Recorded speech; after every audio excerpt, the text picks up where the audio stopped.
तो हेलो दोस्तों। तो आज का वीडियो आपका होने वाला है क्वेश्चन आंसर का। जो हमने कल आपको एक वीडियो डाला था जिसमें बोला था कि आप जितने आपके क्वेश्चन है आप कमेंट सेक्शन में ड्रॉप कर दो, जिसका आपको आंसर अच्छे से दिया जाएगा। तो चलिए मैं देखता हूँ वीडियो में क्या क्या कमेंट्स आए हुए हैं, क्वेश्चंस क्या क्या हैं आप लोगों के, थोड़ा सा देखते हैं और उसके आंसर देने की कोशिश करते हैं। ठीक है, तो यहाँ पर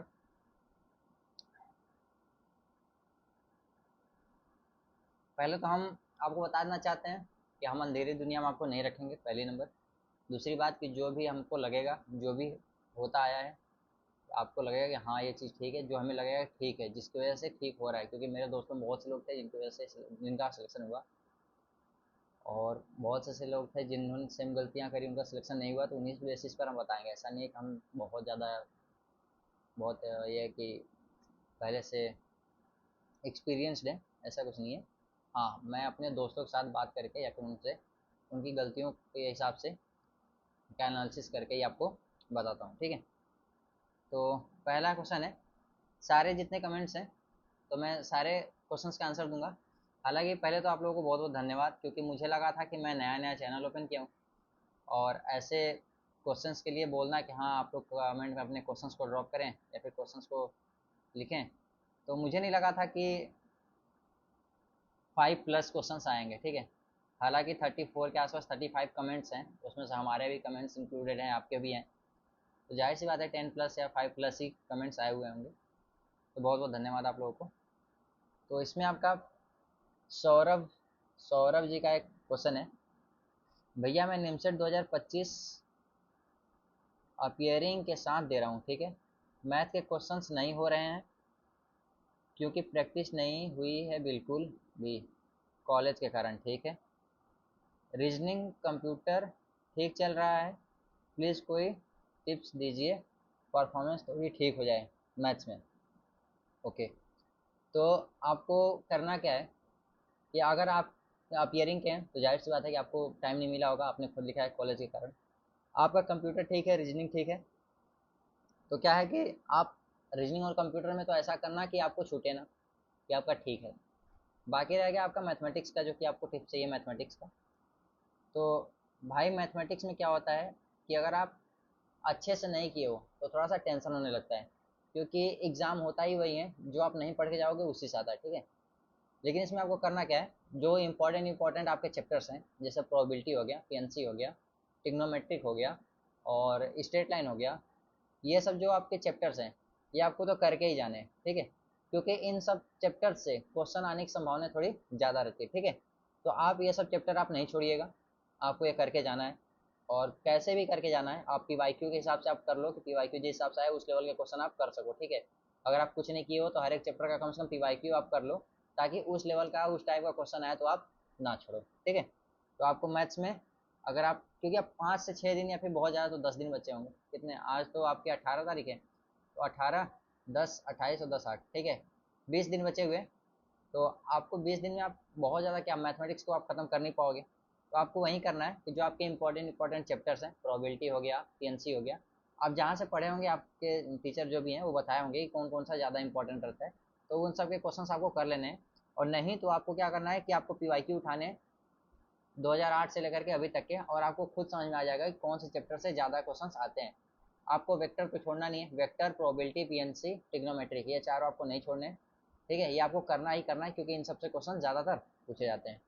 और इससे ज़्यादा आपको मैं इसमें बता नहीं पाऊंगा, क्योंकि आप अगर आपका मैथमेटिक्स बहुत अच्छा नहीं है तो आप समझ सकते हो, आप 600 नंबर का आप छोड़ के आ रहे हो। ठीक है, 600 नंबर आपका सही नहीं है। अगर आपका 600 नंबर सही होता है, बाकी 400 का सही नहीं होता तो वो अलग बात था, लेकिन आपका 600 नंबर में आपका दिक्कत है। ठीक है, तो आप थोड़ा सा डेंजर जोन में हैं, लेकिन आप इसको सही करें। ठीक है, अब अलका सिंह का एक क्वेश्चन है, क्वांट के क्वेश्चन नहीं बन रहे हैं, रेशियो, परसेंटेज, प्रॉफिट लॉस वगैरह के 15 डे में कैसे प्रिपेयर करें। ठीक है, तो देखो, आपके जो क्वांट्स के मेजर मेजर टॉपिक्स होते हैं, टाइम एंड वर्क, और आपका पाइप एंड सिस्टम करके कुछ होता है। ठीक है, परसेंटेज, प्रॉफिट, रेशियो, तो आप जो है परसेंटेज प्रॉफिट रेशियो के जो आपके क्वेश्चंस नहीं बन रहे होंगे ना, वो टफ टफ क्वेश्चन होंगे, इसलिए आपसे नहीं बन रहे होंगे, ठीक है, वो हमको समझ में आ रहा है, हमको पता है कैसे हो रहा है। लेकिन आपको करना क्या है, इसके जो नॉर्मल नॉर्मल क्वेश्चन है, मतलब इजी टाइप के क्वेश्चन है, रेशियो का हो गया, परसेंटेज का हो गया, प्रॉफिट लॉस का हो गया, आपको जो इजी टाइप के क्वेश्चन है और कुछ मीडियम लेवल के क्वेश्चन, ठीक है, वो आपको कर लेने हैं। 15 दिन में आपको ये आसानी से हो जाएगा, क्योंकि अगर आप वन शॉट भी अगर किसी का देखोगे ना, तो आपको समझ में आ जाएगा कि रेशियो का क्या होता है, प्रॉफिट का क्या होता है, शॉर्ट ट्रिक भी आप देख लेना, ठीक है। तो इससे आपका हेल्प हो जाएगा। लेकिन बाकी आपको pipe and system, time and work और एक एज का जो निकालना होता था, रेशियो रेशियो चैप्टर में होता है, वो सब आपको नहीं छोड़ना है, और आपको पजल नहीं छोड़ना है। दूसरी बात, क्वांट और रीजनिंग दोनों मिक्स करके आता है, ठीक है, तो आप रीजनिंग पर ज़्यादा फोकस करें, क्योंकि रीजनिंग और क्वांट मिलकर के आता है, तो क्वांट का रेशियो बहुत ही कम होता है। 2023 में आपका क्वांट बहुत ज़्यादा पूछा गया था, उससे पहले क्वांट बहुत ज़्यादा पूछा नहीं गया था। तो आपका रीजनिंग में आपका कमांड अच्छे से होना चाहिए, क्योंकि आपके 30 मिनट्स हैं और 40 क्वेश्चन हैं, ठीक है। तो अगर आप 1 मिनट में एक क्वेश्चन भी करोगे तो आपको 30 क्वेश्चन करने होते हैं, जो कि आपका रीजनिंग उसमें बहुत ज़्यादा इंपॉर्टेंट रोल निभाएगा, तो आपको रीजनिंग अच्छे से आना जरूरी है। क्वांट अगर आपको बेसिक आ रहा है तब पर भी कोई दिक्कत नहीं है, आपका सिलेक्शन हो जाएगा, अगर मैथमेटिक्स आपका ठीक ठाक है तो। अब ऐसा नहीं कि आपका इतने में दिक्कत हो रहा है और मैथमेटिक्स भी आपका दिक्कत है, तो प्रॉब्लम हो सकता है, ठीक है। तो ये आपका हो गया। एक आपका साक्षी जी का आया हुआ मैसेज, शॉर्ट नोट्स और important tricks for maths, important chapter provide कर दीजिए। भाई ये मुश्किल है, क्योंकि मैं शॉर्ट नोट्स और इम्पोर्टेंट टॉपिक्स और जो ट्रिक्स हैं वो मैं आपको नहीं प्रोवाइड कर सकता इस टाइम। क्यों? क्योंकि उसके लिए मुझे अब घर जाना पड़ेगा, घर से लाना पड़ेगा, समझ रहे हो ना। अभी मैं NIT त्रिची में हूँ, और सारी चीज़ें मेरी जो सारे नोट्स हैं ये सब के सब मेरे घर पे हैं, और मेरे घर में कोई पढ़ा लिखा है नहीं कि जो PDF वूडीएफ बना भी सके। तो समझ सकते हो आप, ठीक है, घर के इकलौते ही से हम ही हैं जो हम कर रहे हैं टेक्निकल चीज़ों में, तो ये मुश्किल है। दूसरी बात ये है कि शॉर्ट ट्रिक्स, तो शॉर्ट ट्रिक्स अभी हम आपको नहीं बता सकते। क्यों? क्योंकि जब तक हम कोई टॉपिक अच्छे से कंप्लीट नहीं कराते तब तक हम कोई शॉर्ट ट्रिक नहीं बताते, क्योंकि शॉर्ट ट्रिक्स आपको लगता है कि सिर्फ शॉर्ट ट्रिक्स होते हैं, लेकिन ऐसा कुछ नहीं है। हर एक शॉर्ट ट्रिक का एक कंडीशन होता है, और वो कंडीशन डायरेक्ट हम आपको बता नहीं सकते, जब तक हम आपको टॉपिक पढ़ाएंगे नहीं तब तक शॉर्ट ट्रिक्स नहीं बताएंगे, ठीक है। क्योंकि शॉर्ट ट्रिक्स गलत हो जाएगा ना, अगर आपको हम बता दिए कहीं और लगाने के लिए और आपको कंडीशन याद नहीं रहा, कहीं और लगा दिया, मेरी वजह से आपका 12 नंबर की जगह पर 15 नंबर चला गया, तो मेरी वजह से सिलेक्शन रुके, ऐसा मुझे नहीं चाहिए, किसी का बदुआ नहीं चाहिए भाई, समझ लो बात ये है। तो वैसा कोई शॉर्ट ट्रिक्स हम नहीं बता सकते। और बाकी भैया मैथ में अटेम्प्ट कैसे बढ़ाएं, प्लीज़ हेल्प, ठीक है। सिलेबस 80% कंप्लीट है, फिर भी टेस्ट सीरीज में मार्क्स बहुत कम आ रहे हैं, ठीक है। तो देखो, सिलेबस का आप जैसे बात कर रहे हो, तो पहले तो मैं आपको बता दूं कि सिलेबस दो प्रकार से कंप्लीट करना होता है। कंप्लीट का मतलब क्या? सिलेबस 80% कंप्लीट है, मतलब कि अगर आपके सिलेबस में 100 चैप्टर्स हैं तो उसमें से आपके 80 चैप्टर कंप्लीट है, ठीक है, तब तो आप बहुत अच्छा है, मतलब आपके लिए बहुत ही अच्छा है। और कुछ लोग का होता है कि भैया मैं सिलेबस 80% कंप्लीट कर दिया हूँ, लेकिन उनका कुछ इस प्रकार से 80% कंप्लीट होता है कि सपोज करो कि आपके पास चैप्टर 100 है, और 100 चैप्टर के अंदर उन्होंने 100% किसी भी चैप्टर को नहीं दिया, 60 40 60 80 70 80, तो उनका एवरेज जो होता है वो 80% होता है, ठीक है ना। तो उनके लिए थोड़ा सा खतरनाक होता है। खतरनाक कैसे? अगर आपका सिलेबस जैसे दो भाग में डिवाइड करता हूँ, सिलेबस में 100 चैप्टर में से 80 चैप्टर आपके कंप्लीटली कंप्लीट है, तो ये आपका हो गया 80% सिलेबस कंप्लीट। दूसरा क्या है कि 100 चैप्टर में 100 चैप्टर पढ़ा हुआ है, 100 चैप्टर्स में से 100 चैप्टर पढ़ा हुआ है, ठीक है। बाकी उसमें जो चैप्टर्स के अंदर जो पढ़े हुए हैं वो 60% 40% 80% 90% इस प्रकार से पढ़ा हुआ है, तो इसका एवरेज 80% आ रहा है, सपोज करो, ठीक है। तो ये वाला डेंजर जोन में क्यों? क्योंकि इसने कोई भी चैप्टर 100% दे करके अच्छे से नहीं पढ़ा है। तो 100 चैप्टर अगर 100% अच्छे से नहीं दे करके पढ़ा है, तो जाहिर सी बात है उसका कहीं ना कहीं उसका हर एक चैप्टर किसी न किसी पॉइंट पर वीक है। और एग्जाम कुछ इस प्रकार से होता है कि जो चीज़ तुम्हें नहीं आता रहता ना, अक्सर करके एग्जाम में वही पूछ लिया जाता है, ठीक है। तो ये बच्चा थोड़ा डेंजर जोन में होता है, कभी कभी इनकी लक काम करती, कभी कभी नहीं काम करती। लेकिन बाकी जो रह गया 100 में से 80 चैप्टर जिसके कंप्लीट हैं, तो भाई तुम्हारे 80 चैप्टर्स में से, मतलब 80 चैप्टर में से तुम्हारे कहीं से भी क्वेश्चन आएंगे, तुम उसको सॉल्व कर लोगे, ठीक है। बाकी जो तुम्हारा 20% चैप्टर्स है, मतलब 20 चैप्टर्स हैं, वो तो हो सकता है तुम्हारे चैप्टर उसमें से क्वेश्चन भी ना आए, या हो सकता है उसमें से, क्योंकि सारे चैप्टर्स में से ही क्वेश्चन आते हैं, ठीक है ना। ऐसा नहीं है कि एक दो चैप्टर देख करके सारे क्वेश्चन दे देगा, नहीं ऐसा नहीं है। तो इसका थोड़ा सा ठीक रहता है, ठीक है ना। तो आप समझ रहे होंगे कि मैं क्या कह रहा हूँ। बाकी सब ये हो गया सिलेबस कंप्लीट करने का दो तरीका, कि आप जो भी करें, कोई भी चैप्टर करें 100% करें, भले से आप टोटल सिलेबस को कंप्लीट ना करें, ठीक है। तो आप जो भी करना, जो भी चैप्टर आप पढ़ना 100% करना, ठीक है। बाकी आपके टेस्ट में नंबर्स नहीं आ रहे हैं, तो इसका एक रीज़न है कि देखो सिलेबस भी अब कंप्लीट किस प्रकार से होता है देखना। अभी तो मैंने परसेंटेज वाइज बता दिया कि परसेंटेज वाइज कैसे कंप्लीट होता है, अब देखना कंप्लीट कैसे होता है। सिलेबस 80% कंप्लीट है, तो इसमें जाहिर सी बात है सिलेबस तुम्हारे तरफ से 80% कंप्लीट है या फिर किसी इंस्टीट्यूट की तरफ से कंप्लीट है। तुम्हारे तरफ से कंप्लीट होने का मतलब ये होता है कि तुमने सारे लेक्चर्स अटेंड करे हैं, सारी वीडियोस अच्छे से देखी हैं, चाहे सारे क्लासेस अटेंड अच्छे से करें हैं। बाकी जो आपको डीपीपी कहीं के इंस्टीट्यूट अगर प्रोवाइड करिए तो वहाँ का आप करे हों, या फिर आप जो बुक्स में जो एक्सरसाइज हैं उसको आप अच्छे से करे हों। अगर आप इस प्रकार से किए हो ना, तब कहते हैं कि हाँ टीचर के साथ साथ आपका भी सिलेबस कंप्लीट है। नहीं तो फिर अगर सिर्फ टीचर पढ़ा दे, टीचर तो बहुत कुछ पढ़ाता है हर साल, बहुत बहुत से लोग बहुत पढ़ाते हैं, और हम बोले कि नहीं हम वहाँ पर नाम लिखाए थे, हमारा 100% कंप्लीट है सिलेबस, फिर भी हमारा नंबर नहीं आ रहा है। तो ऐसा नहीं होता है। आपको खुद से ध्यान देना पड़ेगा कि सिलेबस आपका 80% कंप्लीट है कि इंस्टीट्यूट का कंप्लीट है। अगर आपका 80% कंप्लीट रहेगा, ठीक है, तो आपका नंबर अच्छा आएगा। सिर्फ इंस्टीट्यूट का 80% कंप्लीट है और तुम्हारा उसमें से एक भी परसेंट कंप्लीट नहीं है या फिर उनके बराबर कंप्लीट नहीं है, तो जाहिर सी बात है आपका नंबर नहीं आएगा। तो यहाँ पर हमें लगता है कि आप कहीं ना कहीं मक्कारी किए होंगे, इसीलिए आपका नंबर नहीं आ रहा है, ठीक है। बाकी रह गया इसमें एक इंस्टीट्यूट का मेंशन है नाम, तो हो सकता है अगर मैं नाम लूँ तो सर गुस्सा हो जाए, तो मैं एक बार पूछ लूँगा, फिर मैं आपसे जैसा भी किसी भी इंस्टीट्यूट का नाम आया करेगा तो मैं नाम भी बता दिया करूँगा आपको कि हाँ ठीक है आप टेस्ट सीरीज देते हैं। बाकी कहीं से भी आप दो, कहीं से भी टेस्ट सीरीज लो या फिर कुछ भी लो भाई, आप अच्छे से करो, जैसा आपका मतलब कि रहे कि हाँ ये परफॉर्मेंस बिगड़ रहा है, या फिर जो भी टॉपिक्स आपको लगे कि हमारा नहीं सही है, वीक है, तो आप उसका लेक्चर कहीं ना कहीं से आप अटेंड कर लो, या फिर आप मैसेज कर दो खुद के इंस्टीट्यूट में, वहाँ से आप लेक्चर का वीडियोस ले लो, या फिर आपके यूट्यूब पर बहुत सारे वीडियोस पड़े हुए हैं वहाँ से ले लो, या तो फिर मैं खुद से वीडियो डालने लगा हूँ, आप मेरी वीडियो रेफर कर सकते हो, ठीक है।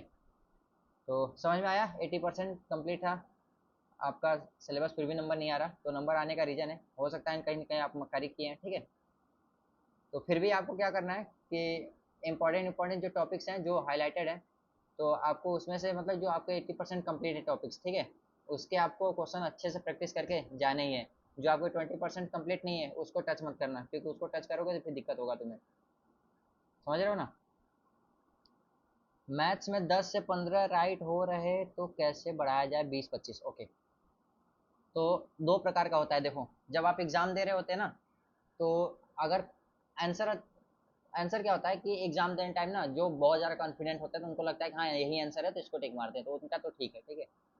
कुछ लोग ऐसा होते हैं कि बस कोई भी एक ऑप्शन आ जाए, प्रभु बस सॉल्व कर रहे हैं, हे भगवान कोई भी एक आंसर आ जाए, कोई भी एक ऑप्शन आ जाए, तो कोई भी एक ऑप्शन आ गया आपने टिक मार दिया ना, तो वो आपका चांसेस गलत होने के ज़्यादा रहता है। क्योंकि आप जाहिर सी बात है आप उसको मन लगा के सॉल्व नहीं किए हो, बस एक कोई भी ऑप्शन लाना चाहते हो, तो कोई भी ऑप्शन आ जाएगा तो उसमें गलत होने के चांसेस ज़्यादा है, तो उस प्रकार से आपके गलत हो रहे होंगे। दूसरी बात ये कि अगर आपके कभी कभी प्रेशर हो जाता होगा या फिर नहीं बनता होगा, तो आप ये भी सोचते होंगे अच्छा ये आंसर हो सकता है, तो आप उसको टिक कर देते होंगे, गलत हो जाता होगा। क्योंकि ऐसा कहाँ है ना कि आप 60 या 70 मिनट्स में आप 30 क्वेश्चन आप टच ही ना करो, ऐसा तो हो ही नहीं सकता। आप जाहिर सी बात है 30 क्वेश्चन तक तो आप छू ही रहे होंगे, ठीक है। उसमें से आप गलत होने की वजह से आपका 10-15 सिर्फ सही हो रहा होगा, ठीक है। तो आप ऐसे नहीं टिक करना है आपको, आपको प्रॉपर तरीके से आपको स्टेप बाय स्टेप आपको सॉल्व करना है। अगर आपके पास कोई ट्रिक है तो ट्रिक से सॉल्व करो। आप 30 क्वेश्चन भले ना देखो, 25 क्वेश्चन ही देखो, लेकिन 25 क्वेश्चन को आप सॉल्व करने की कोशिश करो, ठीक है। आप अंधाधुन ये नहीं कि कोई भी एक ऑप्शन आ जाए टिक मार दें, ऐसा नहीं है भाई, आप गलत कर रहे हो, वो आपका आंसर गलत हो जाएगा, ठीक है। जाहिर सी बात है आप सही करोगे तो 12 नंबर मिलेगा, गलत करोगे तो 12 नंबर ये तो मिलेगा मिलेगा नहीं। दूसरी बात, गलत करोगे तो 3 नंबर किसी और का कटेगा, टोटल आपका गलत होने पर 15 नंबर जाएगा और सही नंबर होने पर 12 नंबर ही मिलेगा, समझ रहे हो ना। तो इस हिसाब से आपको अपने 15 नंबर नहीं गंवाने, आपको स्टेप बाय स्टेप थोड़ा सा आराम से करना है। तो दूसरी बात, दूसरे किसी का कमेंट्स पढ़ते हैं। अब ये जो पिछला क्वेश्चन था वो प्रियांशु जी का था। अब आते हैं उज्जवल शर्मा जी का। घर में रह के पढ़ाई नहीं हो पा रही, कोई बात नहीं, मुझे ऑफलाइन क्लासेस ज्वाइन करनी चाहिए। तो भाई ये अब तुम्हारे ऊपर है, अगर हो सकता है तुम्हारी घर पे रह करके पढ़ाई नहीं हो पा रही, पेरेंट्स का दबाव नहीं पड़ पा रहा है, या फिर तुम्हें लगता है घर पे नहीं पढ़ पा रहे हैं, तो ऐसा होता है कि बाहर भी लोग जाते हैं तो पढ़ने लगते हैं। और कुछ लोग का ऐसा होता है कि बाहर जाते हैं तो लगते हैं घूमने, हो सकता है कहीं सेटिंगबाजी करने में बिजी हो जाए। तो अगर आपको अपने आप पे कंट्रोल है, अगर आप अपने आप को संभाल पाते हो कि हाँ मैं सिर्फ पढ़ने ही जाऊँगा या फिर कुछ भी इधर उधर गलत काम नहीं करूँगा, सिर्फ मेरा फोकस है, मैं अपना कंसिस्टेंसी बनाए रखूँगा, तो जाहिर सी बात है आप कहीं भी जा सकते हैं। ठीक है भाई, मॉक में स्कोर नहीं बढ़ रहे हैं, मॉक में स्कोर नहीं बढ़ रहे हैं, ठीक है। मॉक में स्कोर नहीं बढ़ रहे हैं तो इसका मतलब आप अच्छे से नहीं किए हो। भाई अब तो एग्जाम का लास्ट टाइम आ गया ना, स्कोर नहीं बढ़ रहे हैं तो इसका मतलब आप अच्छे से नहीं किए हो। स्कोर बढ़ाने का क्या सीन है कि आपको वहीं जो पीछे बताया कि आपको गलत नहीं करना है और ऐसे अंधाधुंध टिक नहीं मारना है, आपको सॉल्व करके ही टिक मारना है, ठीक है। तो इसके हिसाब से आपके स्कोर धीरे धीरे बढ़ने शुरू हो जाएंगे और एक्यूरेसी भी ठीक ठाक रहेगा, ठीक है।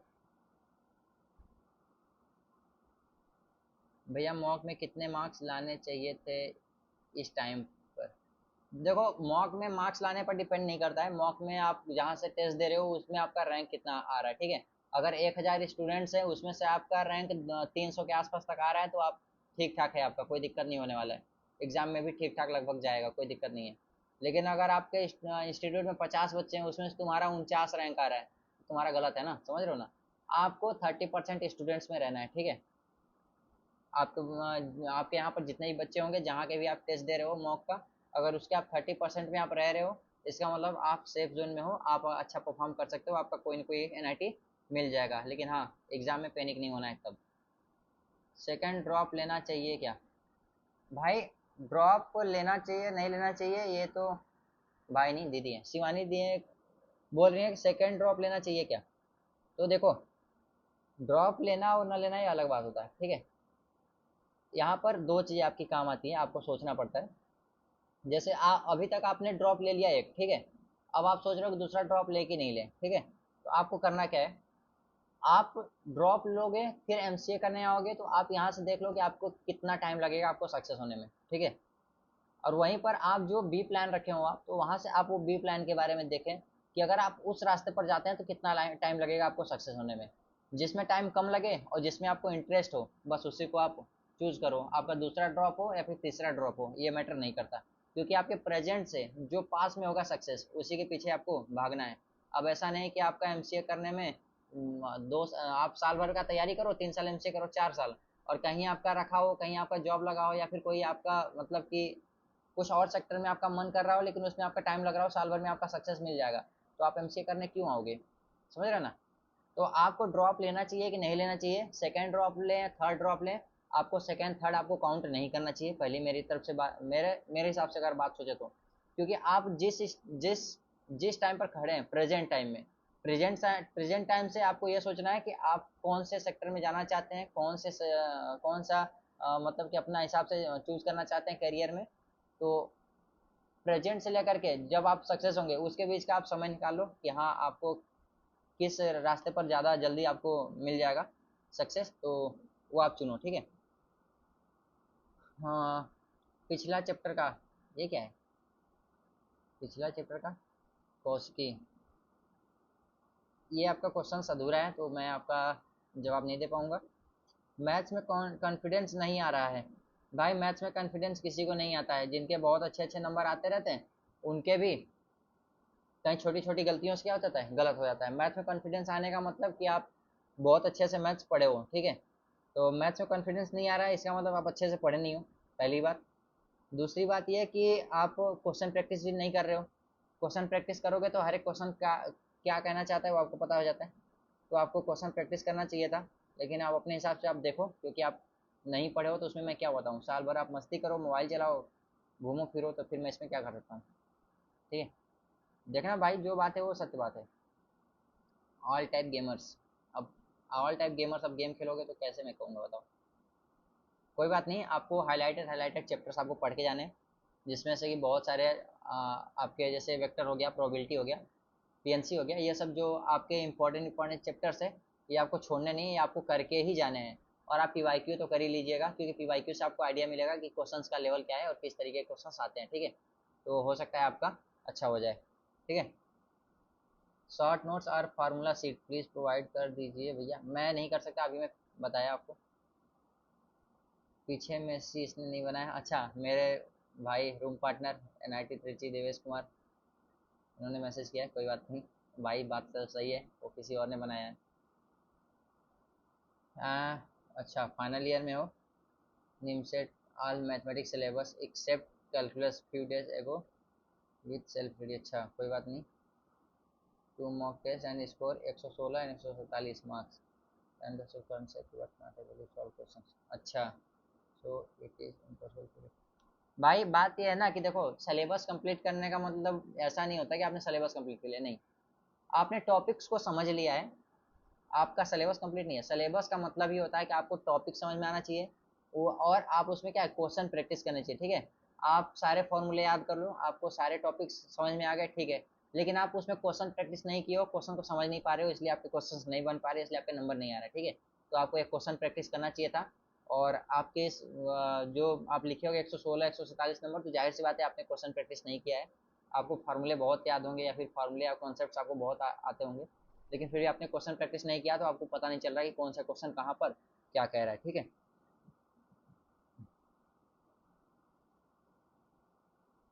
कोई नहीं, आप क्या करें कि जो भी आपके चैप्टर्स हैं, अगर आपको सारे फॉर्मूले याद हैं, ठीक है, तो आप एक लाइन से एक लाइन पीवाईक्यू करते चले जाओ, ठीक है, क्योंकि पीवाईक्यूज में क्या है, क्वेश्चन प्रैक्टिस ही आपका काम चला देगा। अगर आपके सारे टॉपिक्स क्लियर हैं, क्योंकि आप बोल रहे हो कि आपके सिलेबस सब के सब कंप्लीट है, सिर्फ कैलकुलस छोड़ कर, ठीक है। तो आपके जितने सिलेबस कंप्लीट हैं, ऐसा नहीं कि कैलकुलस से आपका 600 में से 400 नंबर का आ जाएगा, नहीं।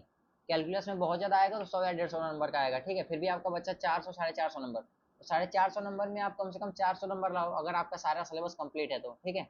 सारा सिलेबस आपका कंप्लीट है एक्सेप्ट कैलकुलस, तो आपको करना क्या है कि उसमें से आपको 400 कम से कम तो लाने ही हैं, अगर आपका सारा सारा कंप्लीट है तो। इसमें करना क्या है, बाकी जो आपके जो कंप्लीट्स हैं उसमें आप क्वेश्चन प्रैक्टिस कर लो। क्वेश्चन प्रैक्टिस के लिए अगर आपको क्वेश्चंस ना मिले, तो आप पीवाईक्यूज लगा लो निमसेट के, जिससे कि आपको क्वेश्चंस पता चल सके, और क्वेश्चंस में क्या लग रहा है वो आपको पता चल सके, ठीक है। बाकी देखो भाई, इस हिसाब से जिस हिसाब से आप लोगों का क्वेश्चन है, उस हिसाब से मैं किसी का गारंटी नहीं ले रहा कि आपका ये सिलेक्शन हो ही जाएगा, क्योंकि किसी का सिलेबस नहीं कंप्लीट है, तो किसी के क्वेश्चंस नहीं हो रहे हैं, तो किसी का ये है कि मैथ ही नहीं हो पा रहा है। समझ रहे हो ना बात को। आप लोगों ने अच्छे से करा नहीं है ना, तो इसलिए आपकी दिक्कत हो रही है। अभी लास्ट में बताता हूँ सारा कंक्लूजन, ठीक है। मुझे क्वांटिटी ऑप्टीट्यूड नहीं आता है, क्या करूँ। आपको करना नहीं है। अमित भाई, टी के बाद आई नहीं लगाया, ठीक है। अमित भाई सुनना, तो अमित कह रहे हैं कि मुझसे क्वांटिटेटिव एप्टीट्यूड का क्वेश्चंस नहीं हो पाते हैं, क्या करूं। तो आपको कुछ करने नहीं है भाई, आपको बाकी सब होते हैं ना, ठीक है। तो 10 दिन बचा है ना, 10 दिन में आप 2-3 चैप्टर पढ़ लो। 2-3 चैप्टर का मतलब क्या है कि वन शॉट उठाओगे आप, तो टाइम एंड वर्क क्या होता है और पाइप एंड सिस्टम क्या होता है, ये आपको पता चल जाएगा, ठीक है। तो ये 2 चैप्टर पढ़ लो, इसमें से क्या होता है कि 1 या 2 क्वेश्चन फंस जाते हैं। बाकी रह गए तुम्हारे 40 क्वेश्चन, आप जो लॉजिकल रीजनिंग के आते हैं। तो 30 मिनट में 40 क्वेश्चन बहुत ही मुश्किल होता है कि कोई करे। तो आप 30 मिनट में अगर आप 30 क्वेश्चन भी कर रहे हो ना, तो बहुत है। 10 क्वेश्चन क्वान्टिटेटिव एप्टीट्यूड का आएगा तो वो बहुत हो जाता है 10 क्वेश्चन, ठीक है। तो आप वो 10 क्वेश्चन हर कोई छोड़ के आएगा, तो आप भी छोड़ सकते हो, कोई दिक्कत की बात नहीं है। लेकिन हाँ, ईजी वाले चैप्टर्स आप कर लेना, जो कि टाइम एंड वर्क और क्या कहते हैं कि पाइप एंड सिस्टम है, ठीक है। पिछले वाले वीडियोस में बताया था कि आपको नया नहीं पढ़ना है, तो नया उसके लिए नहीं पढ़ना था जो ये सब पढ़ चुके हैं, और मैथ में जो आपको बचा हुआ था, ठीक है। आप एक अपने हिसाब से कंसिस्टेंसी बना के चल रहे हैं, आप सिलेक्शन के अंदर है, तो आप ये कर लो। अब इन लोगों का जो दिक्कत हो रही है कि क्वांटिटी एप्टीट्यूड एकदम ही नहीं पढ़े हैं, तो बात यह है कि इनको तो एक आध दो चैप्टर करना पड़ेगा ना, क्योंकि जिसमें सब लोग परफॉर्म करके आ रहे हैं उसमें तुम्हारा सिलेक्शन हट जाएगा, तो वो तुम समझ रहे हो ना। तो तुम सिलेक्शन के अगर बाहर हो रहे हो सिर्फ एक वजह से, तो 10 दिन में आप उस चीज़ को समझ लो, ठीक है। बाकी अब और सब चीज़ें अपनी कंटिन्यूसली रखे रहो। एक्सपोनेंशियल सीरीज के क्वेश्चन में सीरीज फाइंड करने में प्रॉब्लम आती है। कोई बात नहीं, आपको क्या करना है कि अगर एक्सपोनेंशियल सीरीज में एक तरीका होता है, आप एक्स की वैल्यू आप चेंज कर करके रखो, और ऑप्शन मैच करा लो। जैसे ही ऑप्शन मैच हो जाएगा वहीं आपका आंसर हो जाएगा, तो आप वैल्यू रख करके भी कर सकते हो, सीरीज फाइंड करने की जरूरत नहीं है। भैया best way to analyse math mock, क्योंकि समझ नहीं आता एनालिसिस के टाइम क्वेश्चन और आंसर दोनों। भाई देखो, आपको मॉक टेस्ट करने का सबसे आसान तरीका ये है कि आपको जो क्वेश्चन नहीं बने हैं पहले उनको नोट कर लेना है, क्वेश्चंस को नोट कर लेना है, ठीक है। बाकी जो तुम्हें लगता है कि ये क्वेश्चन में थोड़ा सा अभी को मुझे हिट किया है कि हाँ ये हो सकता है, बाद में भूल सकते हैं, ऐसा हो सकता है, तो उसको भी आपको नोट कर लेना है। और आपको सेपरेट कॉपी बनानी थी, ये मैं बहुत पहले ही अपने इंटरव्यू में बता दिया था, लेकिन आप लोग अगर नहीं देखे होंगे तो अलग बात है। तो आपको अलग नोट्स बनाने हैं, और वो जो क्वेश्चंस आपको नहीं हुए, ठीक है। देखना दो तरीका का होता है, जो क्वेश्चंस मॉक में एकदम ही हिट नहीं करते, वो मेन एग्जाम में आएगा तब पर भी आपको हिट नहीं करेगा, ठीक है। क्योंकि उसमें अलग ही लेवल का उसमें कॉन्सेप्ट लग रहा होता है। कॉन्सेप्ट मतलब छोटी मोटी ट्रिक लग रही होती है, तो अगर वो आपको दिमाग में अभी नहीं आया तो हो सकता है मॉक में भी, सॉरी मेन एग्जाम में भी आपके दिमाग में ना आए। तो ऐसा ना हो कि वो सेम क्वेश्चन आए और वहां पर हम ना कर पाए, तो ऐसा ना हो, इसलिए आप उस क्वेश्चन के सोल्यूशन को देख लेना कि उसमें हो क्या रहा है, ठीक है। अभी आप मैं जो कहा आपको हो सकता है ना समझ में आए, तो देखना सुनना। आपका क्वेश्चन नंबर 1 है, जो आपसे एकदम बना ही नहीं, आपको समझ नहीं आया, इसके अंदर एक छोटा सा ट्रिक लग रहा था जिससे ये सॉल्व हो जाता, ठीक है। और सेम टाइप का दूसरा क्वेश्चन आया, तो जाहिर सी बात है इस क्वेश्चन में भी आपका दिमाग नहीं लगेगा ये मेन एग्जाम में, ठीक है। लेकिन अगर यही क्वेश्चन आ गया फिर भी आपका दिमाग नहीं लग रहा, तो इसमें आपकी गलती है, क्योंकि आपने इसका एनालिसिस नहीं किया। तो करना क्या है, आपको इसको देख करके जाना है। अगर सेम क्वेश्चन आ गया या फिर एकदम एग्जैक्ट सेम टाइप का आ गया तो आप वो ऐसा कर लो, लेकिन अगर डिफिकल्टी लेवल इसके जैसा है, अगर हार्ड लेवल का है, तो तुमको वो क्वेश्चन मेन एग्जाम में नहीं बनेगा, ये जाहिर सी बात है, ठीक है। तो अपने हिसाब से कर लेना, एनालिसिस आपको करना है जो इंपॉर्टेंट क्वेश्चन लग रहे हो, ठीक है। और जो क्वेश्चन आपसे नहीं बने उनका एनालिसिस आपको करना है, जो इजी लेवल के हैं जो आपसे बन गए उनका एनालिसिस नहीं करना है। और जैसे ही टेस्ट खत्म हो ना उसके जस्ट 1 घंटे बाद ही आप एनालिसिस कर लिया करो, क्योंकि फिर बाद में समय नहीं मिलता या फिर पेंडिंग ही रह जाता है, ठीक है। इन सब का जो क्वेश्चन था मैंने अपने बैचमेट से बोला था कि अगर जिसको भी अच्छा लगे आंसर देने का या फिर जवाब देने का, तो वो कमेंट सेक्शन में जवाब दे देना, क्योंकि बहुत कम दिन बच गए हैं आप लोगों के, बहुत ही टाइम कम है आप लोगों के पास, इसलिए मैंने बोल दिया था कि आपके सीनियर्स से कि हाँ आप लोग अपने हिसाब से जवाब दे देना, जिस हिसाब से आप लोगों ने प्रैक्टिस करा था, जिस हिसाब से आप लोगों ने अपना क्या कहते हैं तैयारी किया था, ठीक है। तो उस हिसाब से आपको रिप्लाई भी मिल गया होगा, कोई बड़ी बात नहीं है, ठीक है। तो इसमें और इनका था कि नोट डाउन कैसे करूँ, कॉन्सेप्ट को नोट किया जाए या एक्चुअल कैसे जान, मेरा मैथ्स का काफ़ी मिस्टेक हुआ है तो फिर क्वेश्चन को नोट करना चाहिए। भाई देखो क्या है कि अगर आपको क्वेश्चंस नहीं नोट करोगे ना तो उसमें भी देखो क्या है कि आप क्वेश्चंस को नोट कर लो। अगर बहुत क्वेश्चन है, अगर लिमिट का क्वेश्चन आएगा, लिमिट इतना समथिंग इतना है, तो भाई उसमें क्वेश्चन बहुत ज़्यादा तो है। और मैथमेटिक्स के क्वेश्चन में क्या होता है, बहुत ज़्यादा होता है, एक लाइन का क्वेश्चन होता है। क्या होता है, एक लाइन का क्वेश्चन। तो पूरा सोल्यूशन तुम नोट करोगे और उसके कॉन्सेप्ट तुमको आते ही होंगे, ऐसा तो है नहीं कॉन्सेप्ट नहीं आता होगा, ठीक है। अगर कॉन्सेप्ट नहीं आता है तो आप उसके कॉन्सेप्ट का एक वन शॉट देख लो, और क्या करोगे, ठीक है। तो क्वेश्चन नोट करो ना, क्वेश्चन नहीं नोट करोगे तो फिर आपका सोल्यूशन कैसे लिखोगे। अब वैसे ही आप सोल्यूशन लिखते चले गए, पता नहीं चल रहा कि ये सोल्यूशन है किसका, किस क्वेश्चन का है, ठीक है ना। तो क्वेश्चन नोट करना जरूरी है। बाकी अगर आपको क्वेश्चन दिमाग में रहता है तो आप क्वेश्चन नहीं नोट करके आप सोल्यूशन कर सकते हो, ठीक है। भैया शॉर्ट नोट्स नहीं बना पाया हूँ, प्रोवाइड कर सकते हैं क्या आप, क्योंकि अच्छा पूरे नोट्स से रिवाइज करना बहुत प्रॉब्लम हो रहा है। आशीष न, नहीं भाई मैं शॉर्ट नोट्स नहीं प्रोवाइड कर सकता, आपको अपने नोट्स से ही पढ़ना पड़ेगा।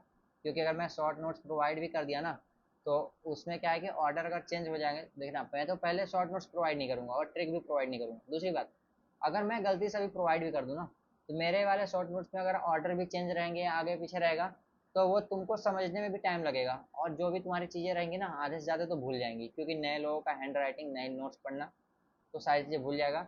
आप जिस हिसाब से अपने नोट्स में लिखे हो, नोट्स को रिवीजन करो, क्योंकि नोट्स को बार बार रिवीजन करने से ना कभी कभी ऐसा होता है ना कि यार अच्छा बाइनोमियल का ये वाला थ्योरम था, ये सीरीज था, मतलब कि लेफ्ट साइड में था ना, तो हाँ लेफ्ट साइड में था, ऐसा याद रहता है। जैसे सपोज कर तुम्हारे दिमाग में है, जैसे तुमने लिमिट में लेबनिज थ्योरम और रीमान सम तो पढ़ा होगा, ठीक है।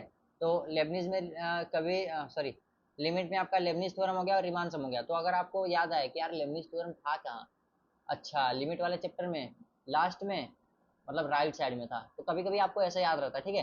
तो वो एग्जाम में बहुत शॉर्ट तरह बहुत ही अच्छे तरीके से काम कर जाता है, क्योंकि कभी कभी आपको याद नहीं रहता तो पेज नंबर याद रहता है, तो पेज नंबर की कभी अगर आप अच्छे से देखे रहते हैं ना तो पूरा वो कॉपी उस टाइम दिख रहा होता है सामने, तो वो आप सही सही कर लेते हो, ठीक है। लेकिन अगर आप समझो कि आप अपना नोट्स बार बार पढ़ रहे हो, आपको अपना नोट्स अच्छे से याद है और मैं शॉर्ट नोट्स दे दूँ और दोनों मिक्स हो गया, तो फिर भाई आप जब जिस टाइम आप एग्जाम में फंसोगे ना, उस टाइम ना ही तो मेरा शॉर्ट नोट्स आपको दिमाग में आएगा और ना ही तो आपका खुद का नोट्स आपके दिमाग में आएगा, तो आप फंस जाओगे, ठीक है ना।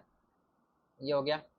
और एलआर में 40 में अच्छा एलआर में 40 में से क्वांट के कितने आते हैं और रीजनिंग के कितने आते हैं। भाई कितने आते हैं ऐसा कोई कुछ नहीं कह सकता, लेकिन हाँ ये समझना कि रीजनिंग का जो वेटेज होता है वो ज़्यादा होता है क्वांट के कंपैरिजन में, ठीक है। तो रीजनिंग के ज़्यादा ही आते हैं। भैया मैथ्स में अटेम्प्ट कैसे बढ़ाएं, प्लीज़ हेल्प, सिलेबस 80% कम्प्लीट है फिर भी। अच्छा आयुष आयुष का तो दे चुका हूँ मैं। भाई 3 3 बार मैसेज नहीं करना होता है, आप एक बार मैसेज करना, मैं सबका मैसेज पढ़ूंगा, कोई दिक्कत नहीं है। भैया मैथ्स में अच्छा आयुष, ठीक है। शॉर्ट नोट्स और फार्मूला सीट प्लीज़ प्रोवाइड करा दीजिए भैया प्लीज़। नहीं करा सकता। तो ठीक है, आपके जितने भी कमेंट्स थे, हो सकता है 5 हो 10 हो, जो भी है, आपके जितने भी थे हमने आपको बता दिया है। और देखना अभी आपको करना क्या है, अभी जो आपको बताया गया क्वेश्चंस के हिसाब से मैंने आपको रिप्लाई कर दिया, जैसे जो भी रहता है ठीक रहता है, तो वो हो गया। अभी आपको क्या करना है, आपको एकदम पेशेंसफुल आपको करना है कि आपको अपना काम करना है। ऐसा नहीं कि आप भैया ने बोल दिया कि अरे यार ऐसे की हो तो नहीं भी हो सकता है, तो एकदम लेके बैठ जाए कि हाँ नहीं होगा, मैं एकदम हताश हो जाऊँ, ऐसा कुछ नहीं है। ऐसा कुछ नहीं है। बहुत से लोगों का लक ऐसा रहता है कि भाई वो साल भर नहीं पढ़े रहते हैं, फिर भी एग्जाम में एग्जैक्ट वही क्वेश्चंस फंस जाते हैं जो एक रात पहले पढ़ के जाते हैं। ठीक है, तो आपको पढ़ना है, हो सकता है उनमें से आप लकी आदमी हो, ठीक है, लेकिन आपको एकदम अपने आप को बहुत ज़्यादा 30 मार का नहीं समझना है, आपको बहुत ज़्यादा लकी नहीं समझना है कि मैं जो एग्जाम की एक रात पहले पढ़ूंगा वही मेरा एग्जाम में आएगा क्योंकि मैं दुनिया का सबसे लकीस्ट पर्सन हूँ। ठीक है ना, तो आप ऐसे भी नहीं है, आपको पढ़ना ही पड़ेगा। ठीक है, ऐसा नहीं कि आप सोच के जाएं कि हम एग्जाम की एक रात पहले पढ़ेंगे वही क्वेश्चन इसलिए एग्जाम में आ जाएगा। तो भाई ये चांसेस 0.00, जितना अपने हिसाब से जीरो लगा सकते हो लगा करके 1 लगाना। ठीक है, उतना चांसेस है आपके। ठीक है ना, क्योंकि पेपर इस बार एनआईटी त्रिची बना रही है, तो पेपर देने के बाद आप लोगों को पता चल जाएगा कि एनआईटी त्रिची किस लेवल का पेपर बनाती है। ठीक है, तो ये हो गया। और दूसरी बात ये क्या था, हाँ, दूसरी बात ये कि जो अभी आपके कमेंट्स में जो क्वेश्चंस आ रहे हैं, ठीक है ना, तो अगर आपको जो कोई भी सीनियर उस टाइम कमेंट्स करके आपको बता दिया, तो आपको बातें माननी है। मानने का मतलब कि ये नहीं कि आप 100% फॉलो करो, आप अपने हिसाब से देख लो कि आपको सही लग रहा है कि नहीं लग रहा है, क्योंकि हर किसी का स्ट्रेटजी अलग होता है। बाकी मैं वीडियो लाऊंगा तो उस हिसाब से आप रिलेट करके भी आप समझ सकते हो। ठीक है ना, अब वीडियो इसलिए पहले दे दिया गया था आपको, वीडियो सॉरी कमेंट्स इसलिए आपको कर दिया गया था और आपके सीनियर्स के द्वारा, क्योंकि आपके पास समय बहुत कम बचा है, तो इसलिए कमेंट किया गया था कि हाँ आप अपना टाइम ना गवा करके आपको जल्दी से जल्दी आपको आंसर मिल जाए तो आप अपना काम स्टार्ट कर दो। ठीक है, तो इतना तो हो गया कमेंट की बातें। बाकी रह गया एग्ज़ाम हॉल का। तो एग्ज़ाम के एक दिन पहले मैं आपको बताऊंगा कि एग्ज़ाम आप जाओगे तो आपको पैनिक कैसे नहीं होना है, क्यों नहीं होना है, क्योंकि कुछ लोग ऐसे होते हैं जो दिखाते इतना ज़्यादा हैं कि उनको देख करके आपको डर लग जाएगा। लेकिन आप समझ लो, अगर आप डर जा रहे हो तो सच में आपका सिलेक्शन नहीं होगा, क्योंकि आपको डरना नहीं है। और जो बहुत ज़्यादा दिखाते हैं तो उनका सिलेक्शन वैसे भी नहीं होने वाला। ठीक है ना, तो आपको संभल करके जाना है और अच्छे से जाना है, और किसी के बहुत ज़्यादा चढ़ावे बढ़ावे पर ज़्यादा इधर उधर नहीं करना है। एग्ज़ाम अच्छे से देना आप लोग, और तैयारी करो। 20 दिन में तो बहुत कुछ होता है यार, 20 दिन में तो बहुत कुछ हो जाएगा। ठीक है, बहुत कुछ होने का मतलब कि आप अपना बेस्ट दो। ठीक है ना, अब जो होगा वो देखा जाएगा। ठीक है, बाकी जो जिनका ड्रॉप का था, ड्रॉप का सीन देखना। आपको अगर कभी भी लाइफ में अगर ड्रॉप लेने का या फिर कभी भी कोई परेशानी आए कि हाँ मैं ड्रॉप लूँ कि ना लूँ, तो आप सिर्फ एक ही चीज़ करना मेरे हिसाब से, जो मुझे अच्छा लगता है, आप प्रेजेंट से अपने फ्यूचर को रिलेट करना कि कौन से कितने ईयर्स में आप कौन से सेक्टर में आप सेलेक्ट हो जाओगे जिसमें आपका इंटरेस्ट है। ठीक है, जिसमें कम समय लग रहा हो उसी को आप चुनना, क्योंकि ज़्यादा समय तो वैसे भी किसी के पास होता नहीं है। ठीक है, तो मैंने आपके सारे क्वेश्चंस के जवाब दे दिए हैं मुझे लगता है। तो अभी वीडियो डाल रहा हूँ, तो आप लोग लाइक करना ना भूलना। ठीक है, क्योंकि सारे क्वेश्चंस का मैंने जवाब अच्छे से दिया है ईमानदारी से, तो ईमानदारी से लाइक करना सभी लोग। ठीक है, बाकी अगर आपके जो भी कमेंट्स, जो भी इस प्रकार के वीडियो आएंगे कमेंट्स वाले कि हाँ आप कमेंट में कर दो आपके क्या क्या प्रॉब्लम आ रहे हैं, तो एक शॉर्ट शॉर्ट करके वीडियो आपको भेज दिया जाएगा और उसमें आपको क्या करना है, कमेंट कर देना है। ठीक है, बाकी रुक जाओ, अभी कुछ लोगों के और कमेंट्स आए थे पिछले वाली वीडियो पर, स्ट्रेटजी वाले पर, तो उसमें उसका भी थोड़ा सा क्लियर कर देता हूँ, क्योंकि उसमें बहुत लोगों के डाउट्स थे। ठीक है, तो स्ट्रेटजी, इसमें भी कमेंट्स कहाँ गया भाई,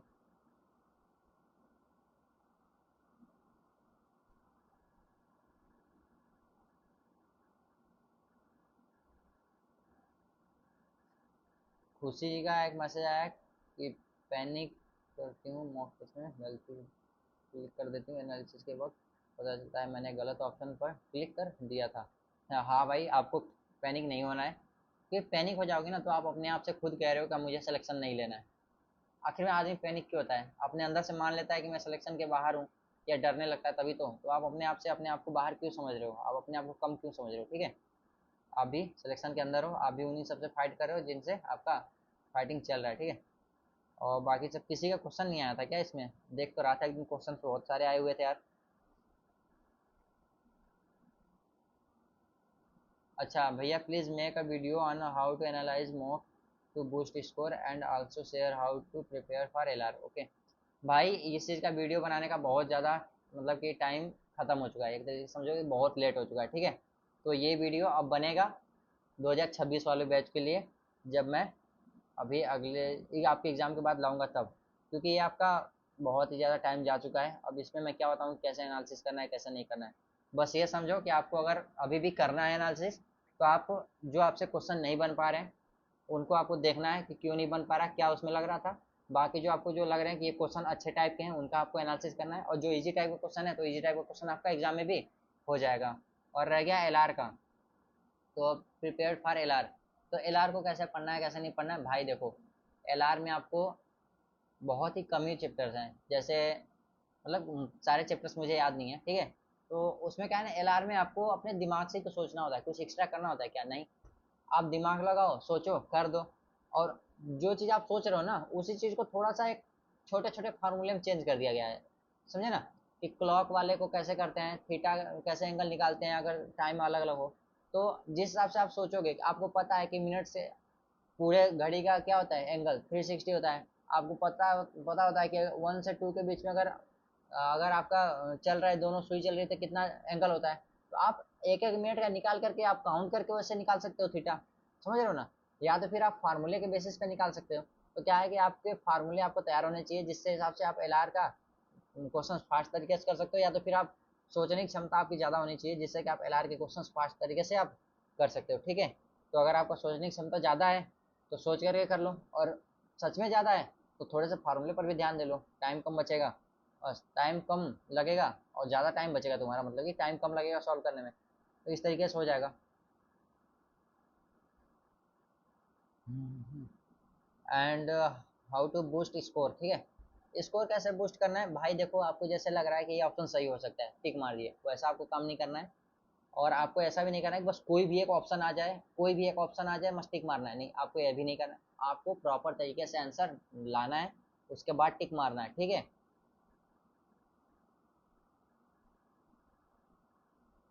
bro you are talking about reality I like. हाँ भाई, मैं तो बात ही ऐसा ही करता हूँ, मतलब कि छुपाने से क्या मतलब है।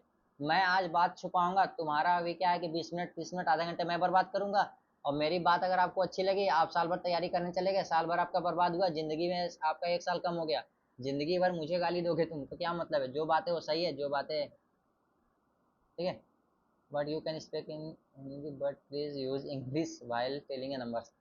ठीक है कोशिश करेंगे, क्योंकि जब सारी चीज़ें हिंदी में चल रही होती है ना तो लगातार हिंदी का ही फ्लो बना रहता है, तो इसलिए नंबर्स भी हिंदी में बोल देते हैं, ठीक है। जब इंग्लिश का फ्लो बना रहता है तो इंग्लिश में सारी चीज़ें होती रहती हैं। तो ठीक है, ट्राई करेंगे। भैया आई एम 26। अच्छा ठीक है, please provide best strategy and book format. आप 26 के लिए हैं तो कोई बात नहीं है, अभी कुछ टाइम बाद वीडियोस आएगा तो आपको पता चल जाएगा कि आपको स्ट्रेटजी क्या फॉलो करना है और कौन सी बुक आपके लिए अच्छी रहेगी, ठीक है। तो इसके लिए अभी चिंता ना करो, अभी आपके इस चीज़ के लिए वीडियो आने में टाइम है, लेकिन वीडियो लाएंगे जरूर, ठीक है। इसमें भी आपका शॉर्ट नोट्स की डिमांड हो रही है, तो शॉर्ट नोट्स मैं बोला कि अभी मैं नहीं दिला सकता, क्योंकि मेरे शॉर्ट नोट्स से आप लोग पढ़ेंगे तो आप कंफ्यूज ही होगे। भैया मेरे एक इंस्टीट्यूट में 300 तक आ रही है रैंक, और एक इंस्टीट्यूट में 160 तक आ रही। अच्छा हाँ, मतलब कि मार कराने वाले आप ही लोग हैं। दो दो इंस्टीट्यूट में जब मार होता है तो मतलब कि कंट्रोवर्सीज, ठीक है। अरे कंटिन्यूस रैंक तो क्या चांसेस है, देखो आपको 300 लाने का, मैंने उस दिन 300 लाने का बात ये किया था कि आपका कम से कम 1000 इंस्टीट्यूट में बच्चे हैं, तो आपको 300 लाने हैं, ठीक है। मतलब ये था कि आप अपने 30% में हैं, तो आपका लगभग लगभग सिलेक्शन श्योर है।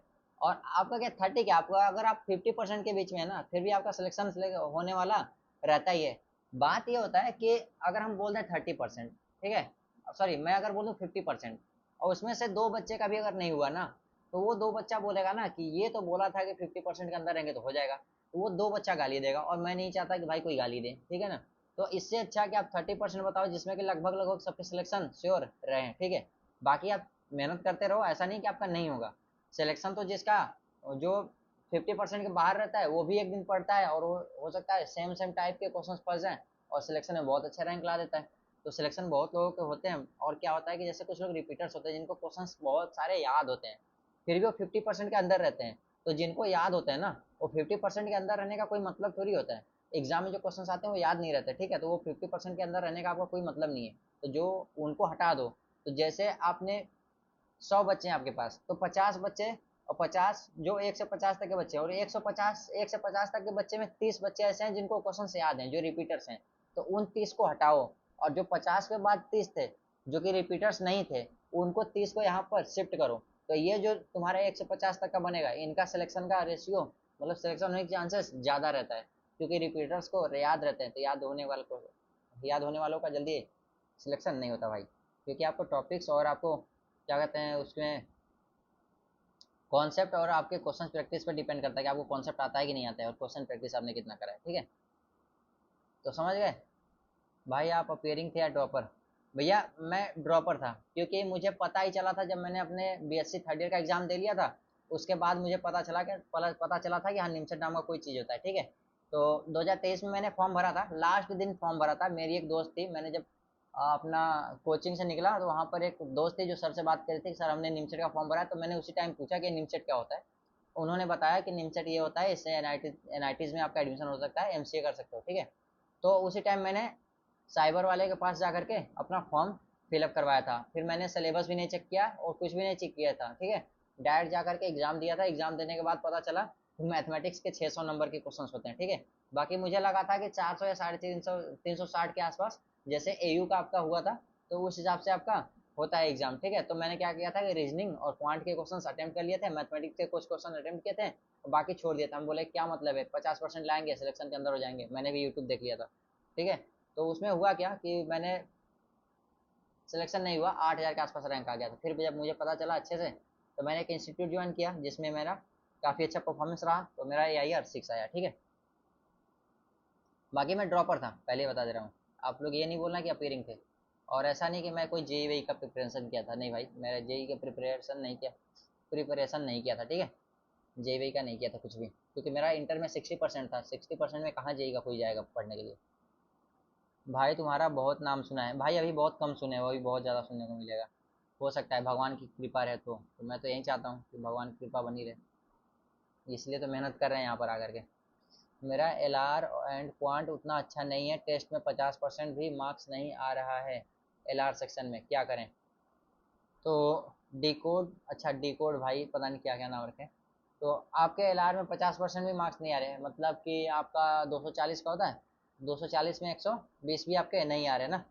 तो कोई बात नहीं। आप क्या करो कि जो इजी होता है ना पहले उसको करो, और जैसे आगे आपका पजल होता है तो आप पजल पहले ही उठा लेते होंगे, तो पजल में टाइम बीत जाता होगा, ठीक है। तो आप क्या करोगे, पजल को छोड़ करके बाकी सबको करो, और लास्ट के 10 मिनट में या फिर 5 मिनट में आप पजल को टच किया करो, ठीक है। ऐसे किया करो, आपको हो जाएगा, क्योंकि आपका कोई भी एग्जाम हो, एक या दो तो पजल होता ही है। भाई ये रैंक कितने बच्चों में से बता रहे हैं, 500 या 1,000? हाँ पिछले वीडियो में जो मैं बताया था वो 1,000 के आसपास के बच्चों में से थे, जो मैं आपको बताया था। आपको ये समझ लो कि मैं उस टाइम क्या बोला था कि 200-300 बच्चे, ठीक है ना। आप ये समझो कि आप 30 से 40% के बीच में आ रहे हैं अपने इंस्टीट्यूट में, 30 से 40% के अंदर, ठीक है। 40% छोड़ो, मैंने 30% बताया था ना, तो अगर आप 30% के अंदर आ रहे हैं ना अपने इंस्टीट्यूट में, ठीक है, तो आपका ठीक है, लगभग हो जाएगा। भैया शॉर्ट नोट्स प्रोवाइड कर सकते हैं आप क्या? नहीं भाई, मैं शॉर्ट नोट्स प्रोवाइड नहीं कर सकता, ठीक है। शॉर्ट नोट्स मैं जब तक पढ़ाऊंगा नहीं तब तक से प्रोवाइड नहीं करूंगा, क्योंकि मैं बताया ना कि हर एक शॉर्ट ट्रिक्स में आपके अलग अलग क्या लगते हैं, कंडीशंस लगते हैं। और शॉर्ट नोट्स क्या है, हर किसी का अलग अलग तरीका शॉर्ट नोट्स होता है, ठीक है। जब मैं आपको स्ट्रेटेजी बताऊंगा मैं अपना, कि मैंने आपको शॉर्ट नोट्स कैसे बनाया था, मैं क्या था कि मैं एक नोट्स बनाया था, फिर शॉर्ट नोट्स बनाया था, फिर एक वेरी शॉर्ट नोट्स बनाया था, फिर उसके अंदर एक डायरी बना लिया था, जो भी मैं लिखता था कि ये अच्छा ये करना है वो करना है, और ये सब अलग अलग चीज़ें कर लेता था, ठीक है। तो रिवीजन करना मेरे लिए बहुत आसान होता था, क्योंकि मैं ऐसा लगता था कि मेरे सामने सारी चीज़ें एक लाइन से लिखी हुई हैं, क्योंकि मैंने उस तरीके से अपना नोट्स प्रिपरेशन किया था नोट्स का, ठीक है। उस हिसाब से अपना नोट्स बनाया था, ठीक है, और नोट्स से ही प्रिपरेशन किया था, ठीक है। तो यहाँ तक आपके जितने भी थे क्वेश्चंस आपके कंप्लीट हो गए हैं, ठीक है। तो ठीक है, आप अपना अच्छे से करना। अगर आप ईमानदारी से कर रहे हो, मेहनत से कर रहे हो, तो भगवान भी साथ देते हैं, लक भी साथ देता है। और क्या है कि कभी कभी कुछ ऐसे बच्चे होते हैं जिनका हार्ड वर्क बहुत ज़्यादा होता है लेकिन लक अच्छा काम नहीं करता। तो ऐसा मुझे नहीं लगता कि ज़्यादा लोग होते होंगे, लेकिन फिर भी आप अपना मेहनत करो, अपना बेस्ट दो, ठीक है। और बेस्ट दोगे तो ही आप बेस्ट रिजल्ट का भी आशा रखोगे। ऐसा नहीं कि अब आप गए मस्ती मजाक करने लगे बस ऐसे ही देके चले आए तो आप सोच रहे हो कि नहीं आपका बहुत अच्छा रैंक आ जाए, तो ऐसा कुछ नहीं होगा, क्योंकि ये एग्ज़ाम है। आप बिना पढ़े लिखे आप मस्ती मजाक में बैठ रहे हो बस, और सामने वाला बच्चा है जो कि अपना ड्रॉपर लेकर के साल भर से एकदम घीस पीट करके कैसे ही बैठ रहा है, तो जाहिर सी बात है लक उसी का साथ देगी जो घिसा हुआ है अपने आप को, ठीक है ना। तो आप अपने हिसाब से समझो, ठीक है। बाकी सब बढ़िया। तो अभी तक के लिए बस इतना ही। आप लोग करना क्या है, आपको सब्सक्राइब तो करना ही है, क्योंकि आपको भाई समझ रहे हो ना, थोड़ा सा हमें भी अच्छा लगे, तो आप सब्सक्राइब तो कर ही लो। दूसरी बात लाइक कर देना। और अगर आपके कुछ और भी डाउट्स रह जाते हैं तो अपने डाउट्स को कमेंट सेक्शन में ड्रॉप कर देना, ठीक है। तो हम फिर अगला वीडियो जब कभी लाएंगे तो आपका डाउट्स क्लियर कर देंगे, ठीक है। बाकी धन्यवाद, बाय।